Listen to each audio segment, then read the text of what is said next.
40 fight, and I have Crawford winning this fight. Crawford's going to win this fight doing something that nobody's done to Canelo. Okay. That's all I'm going to say. And it didn't take me going to camp to know this. Okay. If he doesn't fight the one way that he can only fight to win it, Terrence Crawford has 6 ways he can win it. And my money will go on the man who has 6 ways to win it over the man who has 1 way to win it. Is that going to be the same version of guy that's going to show up in September? No. I mean, Canelo, he didn't look as fit as he did his last fight. He looked listless. He looked like he didn't care. He didn't have the crowd behind him. Shawn Porter expresses strong confidence that Terence Crawford will defeat Canelo Alvarez. He believes Crawford's training is on another level and that he will approach the fight with a strategy and execution never seen before against Canelo. Porter predicts that Crawford's speed, precision, and discipline will overwhelm Canelo, making this a historic performance that will stand out as one of the most dominant victories in boxing history. Makes sense, though. If Crawford's going to win this fight, he'll surprise people in the fashion he does it in. Because a lot of people picking Crawford, they think foot speed and turn Canelo all night. And I'm like, nah, he's born victor? No, it's just he's definitely a lot better than the guys of the last couple of years who have tried to beat Canelo that way, Billy Joe, Caleb. But even though he's better than them, it didn't that game plan, it just didn't work. So it's not going to look like that if Crawford pulls this off. It's going to look different than that, to your point. One of the most respected voices in boxing has made it clear that he sees Terence Crawford as the more versatile fighter in this matchup. In Jones's view, Crawford possesses 6 different paths to victory, each rooted in his adaptability, ring IQ, and ability to make in-fight adjustments. By contrast, Jones believes Canelo Alvarez has only one clear way to win, by applying relentless pressure and landing his signature power shots. Jones emphasized that if Canelo fails to bring his absolute best on fight night, Crawford's tactical variety will overwhelm him. The Hall of Famer leaned toward Crawford in his prediction, explaining that versatility often decides elite matchups, especially when the skill gap is narrow, but the strategic gap is wide. He can fight. He does have a chance, and I think he could be victorious. If he doesn't fight the one way that he can only fight to win it, Terrence Crawford has 6 ways he can win it. And my money will go on the man who has 6 ways to win it over the man who has 1 way to win it. So you think Canelo has to kind of fight the perfect fight, right? If he don't, he's in trouble. If he does, he should be all good. Let's talk about the weight a little bit, right? Because we all know everything you accomplished as a heavyweight. What is Terrence dealing with right now? I don't think Terrence dealing with much of anything because Terrence did like I did as a heavyweight. He bulked up to the weight. He been dealing with super middles and light heavyweights in training. If you can deal with them in training, you can deal with them in the fight. So the weight should not even be an issue. Do you think Terrence is that one fighter where he could accomplish what a lot of people are thinking is not doable? Is he that one fighter who's just wired and has that different DNA? He is, and not only to mention is he the guy that can, he's already done it. How many 2 or 3 division undisputed champions have we ever had besides Usyk is a 2 division undisputed champ? This dude is a 3 division undisputed champ already, and if he wins this, he'll be a 4 division undisputed champ. We may never see that again. See, people don't like to celebrate the reality when it's happening. They'll wait till the person dead and they talk about it. This man is the only 3 division undisputed champion that boxing has ever had. And are we wondering, can he step up to a task? Really? Do you know who we're talking about? Comedian and fight enthusiast Aries Spears offered his own historical take on the matchup, referencing decades of boxing history where top Mexican legends faced elite African-American fighters. According to Spears, in many of these high-profile encounters, the black fighters often emerged victorious. He pointed to the blend of slick defensive skills, counterpunching precision, and adaptability that historically has troubled aggressive forward-pressing Mexican fighters. While Spears acknowledged that Canelo is among the most complete and battle-tested champions of his era, he framed this fight as another chapter in a long lineage of culturally and stylistically contrasting matchups where speed, defense, and ringcraft have had the edge. You take a top-notch Hispanic fighter, put him against the top-notch black fighter, the black dude usually edges him out. And I'm not trying to be disrespectful to the Latino fighters, because look at the greats. De La Hoya, motherfucking Roberto Duran, Arguello, Felix Trinidad, what's my man's name? Chavez. So there have been legends, but 9 times out of 10, when the top Mexican legend takes on the top black legend, the black dude wins. Boxing and basketball is just something that niggas just, we got that wop wop that just, we edge you out. We edge you out. Durant lost to Hagler. He got knocked out so viciously by Hearns. Rumor is he's still waking up today. He lost he did the no mas with Leonard. Yeah, no, I've been hanging out with Sugar Ray Leonard recently. We talked about that whole situation. Lost to Floyd. He lost to Bernard. He lost to Sugar Shane Mosley. Usually the black fighters edge out the Latinos when it come down to it. So basically you're saying Crawford's going to win because he's black. I'm saying he's going to win because he's got skills. But that black component, that's that extra juice. That's that extra juice?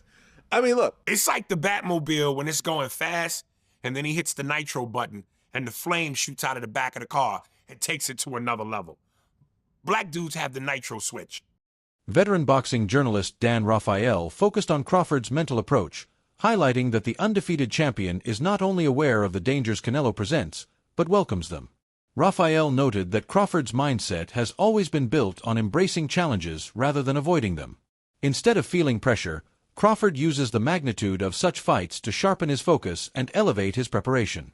Rafael explained that this mental stability could be a deciding factor. Crawford will enter the ring fully prepared for every possible scenario without being rattled by the occasion. Whatever. I was really excited that Terence Crawford, when we were going through some of the historical things that could take place if he wins this fight, what they would mean. And at the end of that part of the conversation, he says, there's a lot riding on this fight. Like, he knows it. I don't think he feels pressure from it. I think he embraces that. But I like to hear that the fighter understands the magnitude of this fight and embraces that and realizes, like the general public that follows boxing or the media, that this is a bigger deal than your average fight, and that he is keenly aware of that. So I love that. He was very, very well spoken, and we discussed a lot of different topics, and I think people will get a kick out of it. It's on our podcast feed. It'll be up on the YouTube channel, and I hope people check it out.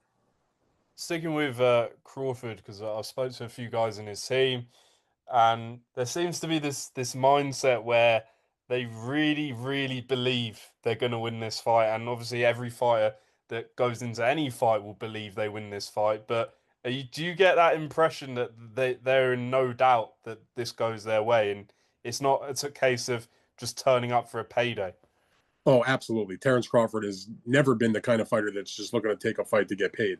Yeah, he's going to get paid a whole ton of money, and so is Canelo Alvarez. But, you know, if you follow Terence Crawford, if you've watched the way he fights, watch the way he conducts himself, know him at all, even just a little bit, I can't claim to be like best buddies with him, but I got a pretty good feel for Crawford, having been around him so many times for all these fights he's had. There is 0.000% chance that he is coming into this fight with anything other than victory in mind. I mean, he really believes that this is his moment to shine and create a huge addition to what's already a tremendous boxing legacy. Besides just the money, I mean, Terence Crawford can take a fight against anybody, make a good amount of money. And so while that's important, of course. This bout is being BU as one of the most significant challenges of Crawford's career. Arguably the best opponent he has faced, for Canelo, the stakes are equally high. Defeat at the hands of Crawford, a naturally smaller fighter moving up in weight, could leave a lasting blemish on his otherwise legendary record. In boxing's historical narrative, legacy is everything. And losing to a smaller man at the peak of your fame often draws harsher scrutiny. Many believe that for Canelo, victory is essential not just for pride, but to protect his place among the all-time greats of the sport. Canelo's legacy. And he gave a resounding yeah. A resounding yeah. He said it would massively tarnish Canelo's legacy. And some of the things that he said were just basically things that most of us know, just some register and make sure that other people know and others don't, right? But it would tarnish his legacy, and for the obvious reasons. One is, we know that the guy's older. Crawford's older. He's going to be 38 years old here, right? So he's an older fighter. He's an inactive fighter, right? And that most of the time, these are things that, make people say that people are going to lose. Man, he's inactive. So he's pretty inactive, hasn't fought in a year, hasn't fought more than once a year in 3 to 4 years. Show Eyes the Adult, a widely respected boxing analyst, has managed to break down the matchup without bias, giving due credit to both men. He pointed out that Canelo's strength, durability, and relentless pressure have been decisive factors in his dominance over the years. Canelo's ability to absorb punishment, set traps, and deliver powerful counters is unmatched in the division. At the same time, Showbiz highlighted Crawford's unique background, including his early years in wrestling, which have given him a heightened sense of balance, positioning, and the ability to read opponents in real time. This combination of athletic pedigree and boxing intelligence could be Crawford's greatest weapon. Canelo uses his legs, he uses his core, and then his neck itself to lift up Bivol like Bivol was a featherweight. That is a huge representation of how strong Canelo is. When you look at his workouts, you can tell why he was able to do that. All these damn neck exercises that I wouldn't dare do. Okay, that stuff looks painful. The squatting and all that stuff that he's doing is exactly why Canelo Alvarez, honestly, is a strong fighter. He tried to do it again with William Skull. William Skull shook out of it, but he is a bull. Listen, Terrence Bud Crawford is strong. He is, okay? And he understands leverage, and he understands those things because he wrestled. Honestly, very true. But Saul Canelo Alvarez is also extremely strong. Now, let me know how you feel in the comments below. Former world champion Chris Algier pushed back on the notion that Canelo's recent performance against John Ryder is a true measure of what he will bring against Crawford. Algier argued that Canelo has a track record of elevating his performance when the stakes are highest. With his legacy on the line, Algier expects Canelo to come into this fight in peak condition, sharper and far more aggressive than in his recent outings. He emphasized that fans and analysts should expect a motivated, fully prepared version of Canelo, not the one seen in tune-up fights. Opinion changed at all?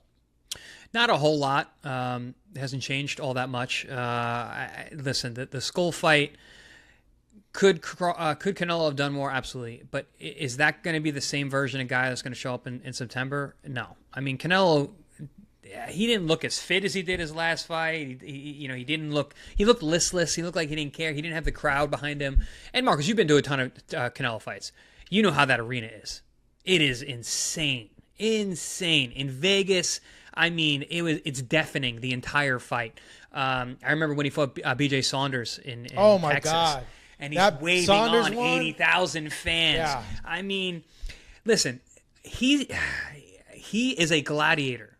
You know, I called Tim a warrior. Canelo's a gladiator. He is there for the adoration of the fans.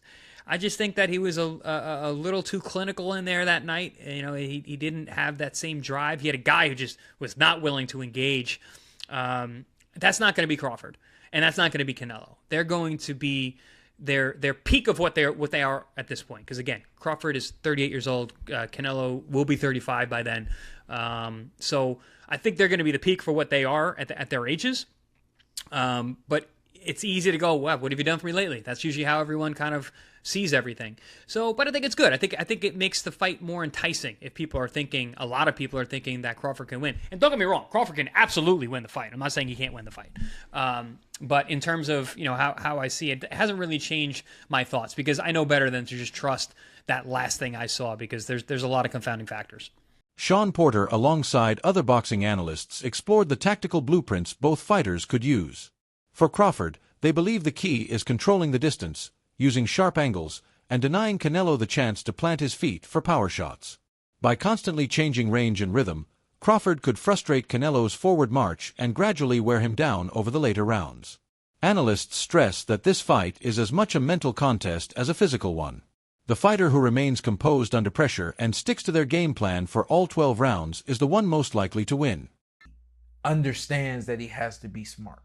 And I think with this one specifically, it ain't just about being smart. He knows he has to look like he's never looked before. Because again, if he doesn't and he beats Canelo, everybody's just going to say, well, that's Crawford. You know, so I think he knows that this is the performance of a lifetime and everything has to look right. He knows in order for it to look right, he can't just go out there and let the dog go. The dog is, you know, you got to work his way up to the dog. Hey, show the clip real quick. I don't know if you showed it already, but This is the dog you talking about right here, right? And so this is, I pulled this clip right here. I seen it on social media this morning. Don't do that. That's what I'm saying. And I pulled this clip, right? But this is Terrence. That's who he is. He's not gonna swing on Canelo. He already know that part of the game. But what I asked you, were you ever trying to send a message to your opponents? He's letting you know, and it's no act. And that's what I really wanted to show, is that's not an act. No. That's not, there's 30 security guards. I don't know, it feels a little contrived. You think so? I think a lot of people feel it's a little like. Well, I'm glad you used a big word that most of us don't know. Hey, I don't fight as good as you guys. I had to learn some big words, right, to make up for that. Don't look it up. Just ignore what you need big words to get out of fights. You need big words to get out of fights. But okay. So case in point, our guy Hafey sitting right there, producer extraordinaire. Fans and media outlets have united in their excitement for this bout, calling it one of the most compelling fights of the modern era. The stylistic clash is electric. Canelo's powerful, pressure-based approach against Crawford's surgical precision and adaptability. It is not just a battle for belts. It is a fight that could reshape the narrative at super middleweight and perhaps even pound-for-pound rankings. This is not hype built on promotion alone. Fighters, trainers, and industry veterans are genuinely split on who will win.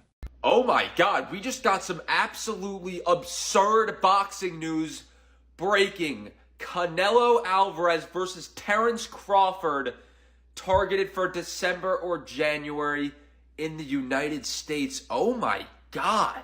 I'm not even lying when I say this is literally one of the biggest combat sports fights of all time.